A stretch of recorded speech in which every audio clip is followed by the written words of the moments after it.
So in this video, I'm going to be looking at the trigonometric functions relationship to the unit circle, which you'll find in your log tables here.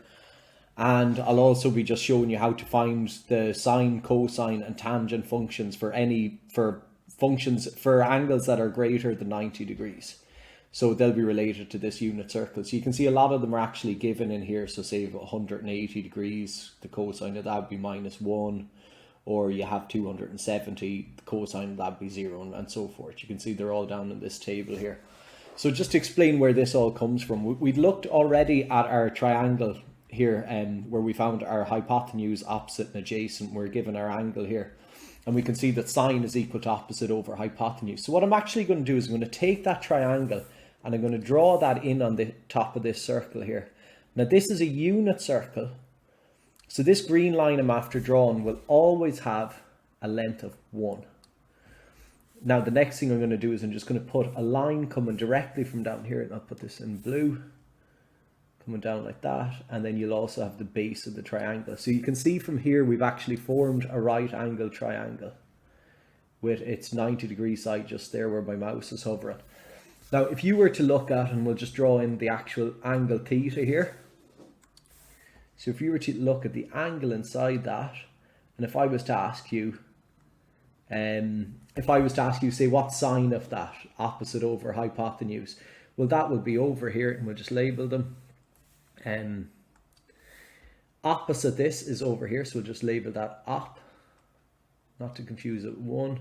Hypotenuse, which is 1, is here, and then your adjacent is on this side here. So if you were looking at, say, sine of that, you'll be looking at your opposite over your adjacent. So if you look over at this table here, it actually gives you some of them values. So you can see you've got 0, 90 degrees, 180 degrees. So just to explain how that comes into, I can actually run onto an animation to explain this. So you can see from this animation here that we've got a unit circle and we've got this angle tracing out. So you can see that we're going to start off, when this blue line comes around to the start, we're going to start off with our angle of 0 degrees, and it's going to go right up to 90 degrees, going to come around to 180 degrees, down to 270, and then back to 360 again. So we can actually find sine and cosine for all of these different ones. So you can see that, we'll just go back to my other slides here. So we can see on this unit circle here, this angle can actually keep extending around. So what I can actually have is a case where this comes back from this angle here, comes straight down, and then comes in to give us another. So we're always, and just an important thing to note here, we're always measuring from this side to this side. So I'll just delete this quickly. So you can see as this angle has gone around, we've actually created a new triangle here. So we're always measuring over from this side. So just draw it in. And that will be our new angle. So for here, we have something that's bigger than 90 degrees. And this can actually go the whole way around. We can actually get another triangle, and I'll draw it in here. So in this case, this would be theta.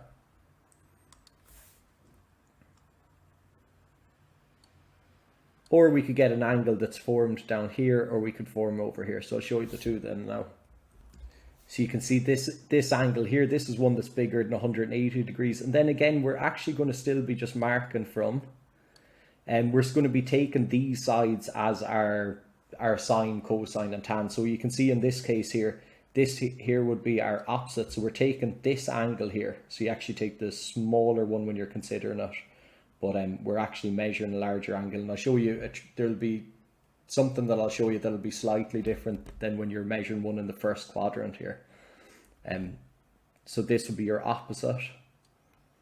This would be your hypotenuse. So just remember, your hypotenuse is always going to have a value of 1, because when you're coming around the radius of a circle, it'll have to be 1. And then in this case, this will be your adjacent. And I'll just finally show you how you can put a triangle in here as well.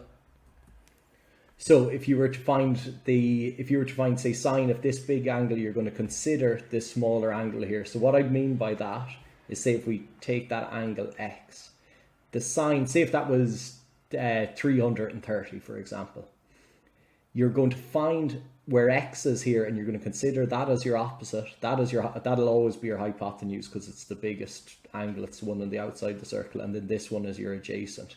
And then whatever see the sine of that angle is, so the sine which would be the opposite over the hypotenuse will also give you the sine of the bigger angle here. So that might make more sense when I go through a few questions with it in a moment.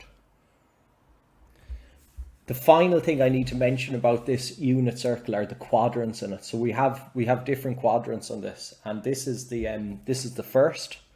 So that's the kind of first one we deal with. That's the second quadrant. This is the third, and then this is the fourth. So that has relevance in the following way. So if we write down the letter C, A, S, T, that means that in this quadrant, if you've got any angle that's sitting in there, cosine is going to be positive, but the rest will all be negative. In here, tan will be positive, the rest will be negative. This sine will be positive, the rest will be negative, and this, they're actually all positive. And then the ones in between, say if you take 90 degrees, it'll move from this direction. So this one here, if you're bang on in the center, that's going to be all positive. Or if you move down to this sine part here, it'll be sine that's positive. So it's always the closest part. You think about, you're always moving in an anti-clockwise direction, the way you're measuring your angles. So it's always going to come from there. So let's look at the first question here. Sine of 135 degrees. So sine 135. Now, if we were to mark that off on this circle here, well, it's above 90 degrees and it's below 180 degrees. So we can label all our sides here. So you can see it's just between 90 and 180. So we'll mark that out for roughly there with a line. So do our line down here for our hypotenuse of our triangle. And this is the angle we're trying to find. So this is 135 coming across this way. Like so. Now, the angle that we're going to consider when we're finding that is this one right here. So I'll mark that in. So what you're going to do is you're going to consider this angle that's left over. So if you think this whole thing is 180 degrees, so if you subtract 135 from 180, so 180 minus 135, you're going to get 45 degrees. So if you look over at your chart here and you find the sine of 45 degrees, so you come across, there's 45 degrees there. Also it's also known as pi over 4, and you can see that you get 1 over the square root of 2. So the answer will be 1 over the square root of 2. Now the last thing we need to do is decide, is this going to be positive or minus? So what you do is you just follow this system I showed earlier. Cosine is positive here, they're all positive here. Sine is positive here, and tan is positive here. So you can see in this case, because we're considering a sine angle, it's actually going to be positive because it lies in this quadrant here. And I'll actually go and just explain why that is so. Well, if you look at this particular triangle, if you're moving this direction, this is the plus axis. So if you think of this like an axis in coordinate geometry, this is your plus. Sorry, I made a mistake there. This is actually your negative axis. So I'll show you why that is. If you think of this an axis as in an axis that you have in coordinate geometry, you'll see that this is your plus axis. So this would be all plus. So if you're measuring, these would be all positive numbers. This would be positive as well. These would be negative, and these would be negative. So anything moving this direction is going to be negative. Anything moving this direction will be negative. Anything moving this direction will be positive, and this direction will be positive.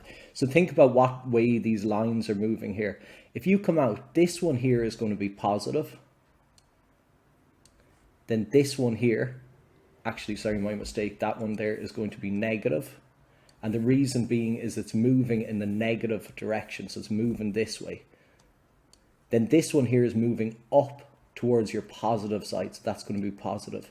So if you were to take sine of that, sine will be your, and I'll just zoom in a bit so we can see that a bit more clearly. So So you can look in, I've marked in just the hypotenuse, the opposite, and the adjacent. So hypotenuse we can just always consider is positive. That's the unit, that's the one that's just coming out from here. Whereas the opposite can be either positive or negative depending on which quadrant it is. So we'll just look at it for this quadrant. If you look here, sine is the only one that's positive, and I'll show you why. Well, if you take sine, it's opposite over hypotenuse. And if you take opposite, put it over hypotenuse, that's a plus over a plus. And that's going to give you a positive answer.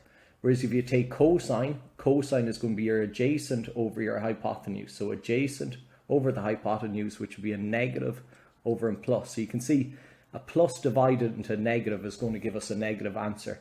And then similarly, tan, which is your opposite over your adjacent, is a plus over a minus. And that's similarly going to give us a negative answer as well. So that's the reason sine is positive here. And you find that if you draw a triangle and come up and down, you'll get the same here. So you can see for this question then, this one is going to have to be positive. So we can just leave that as it is there. So we'll start into the next one now. So for our next question B, we're going to be looking at the cosine of 240 degrees. So the first thing we can do is just look what quadrant is that going to sit into. Well, it's going to be bigger than 90, bigger than 180. It's going to be less than 270. So we can draw it out roughly here. And in this case, we're actually trying to find this angle right here. So we'll call that our angle theta. So that's kind of our reference one. And we can actually see straight away, if we look at our cast system, the explanation I gave last time was showing you the theory of why sine is positive there. But actually, if you just remember this, you can see that tan is going to be the only positive one here. So in this example here, we're definitely going to get a negative answer because cosine should be negative here. So what should this angle be? Well, if you think about it, we've already traveled around 180 degrees here. So we're just seeing what's the remaining part there. So if you add on, or you think about what do you need to add on to 240 or onto 180 to get 240, you can get it like this. So you just say 240 minus 180, and you'll see that will give you 60 degrees. So what we're going to be doing is we're going to be considering an angle of 60 degrees here.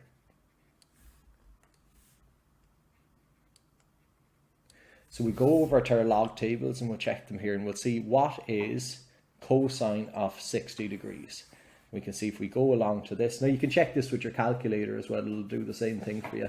But if we look across there, we've got cosine of 60 degrees and that's going to give us 1/2 like so. So we definitely know it's a half.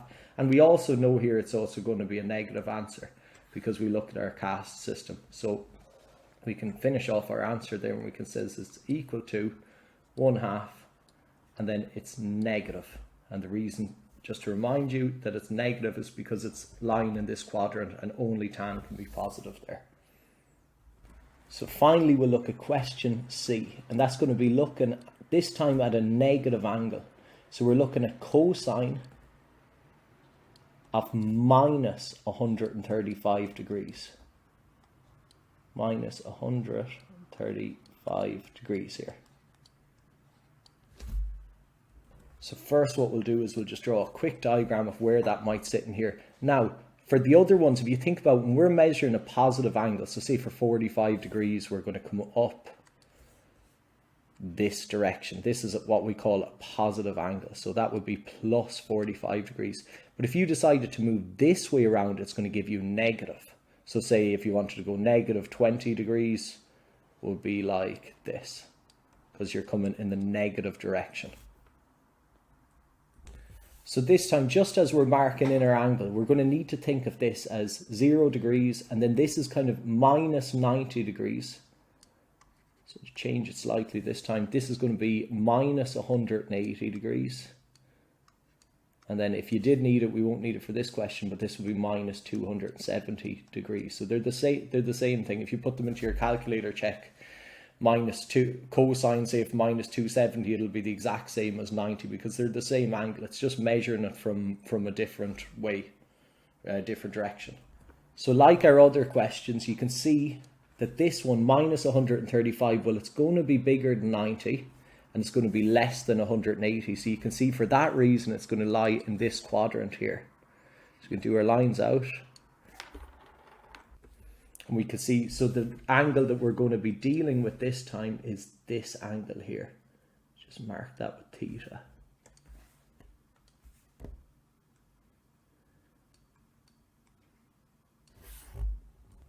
And I'll mark in 135 degrees here. So even though we're considering this angle here, we need to remember the one we're actually trying to find is minus 135 degrees.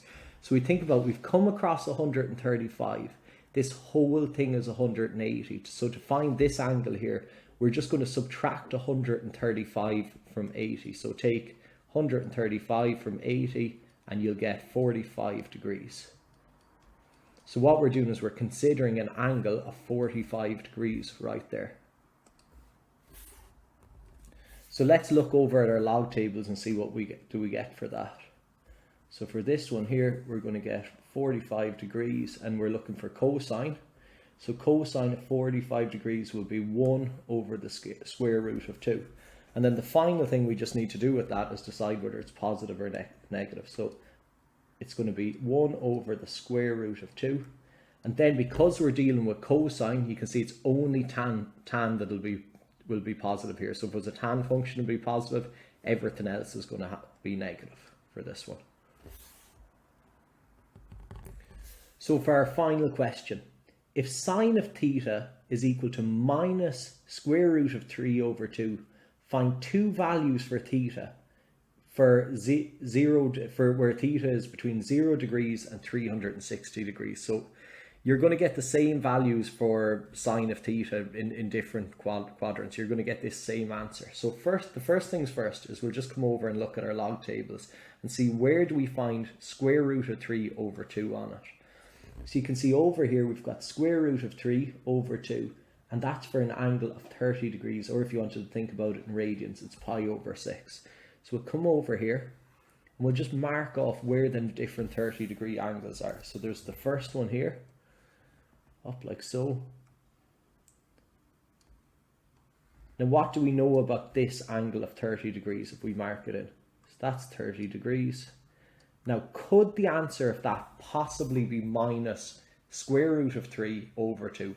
No, it couldn't. And the reason it couldn't be because every single answer for sine has to be positive here, or for sine, cosine, or tan. For everything in this quadrant has to be positive. So we need to think about which ones are we going to get a negative value in. So let's mark in the other ones. Well, we could have this. In this one, sine would be positive. So again, this isn't going to work for our solution. If it was positive, if it was plus square root of 3 over 2, these would be the two ones we'd look at. But we need to look at where it's negative. So you can see in here, only tan is positive and only cosine is positive here. So these are going to be the two angles we're going to deal with. So I'll just rub out the ones that we've put in already. And we'll consider this angle first of all. So I said that this is going to be 30 degrees. Now that's only the angle between this axis and here. What's the total angle? Well, when you know from the start, we actually should be measuring all the way around from here, around to here. How big is that angle? Well, we know that this part here should be 180 degrees and then this is 30. So you can see 180 plus 30 is going to give us 210 degrees. So you can see the first value we're going to get for theta then is going to be 210 degrees. Now it asks for two values, so we need to look at where can we get another one. So you can see over here, cosine is the only one that's going to be positive. So sine again will have to be negative here. So I'll just rub this out to tidy it up. And you can see I can mark in my 30-degree angle here this time. So this time we're going to mark in our 30-degree angle from this side. So we're going to take this as our big angle. So what's this going to be? Well, if you think about the entire circle is going to be 360. So if everything here is 360, all we're going to do is just subtract 30 from that. And you can see we're going to get an angle of 330 degrees. So that means our other value then for theta in this case is going to be 330 degrees.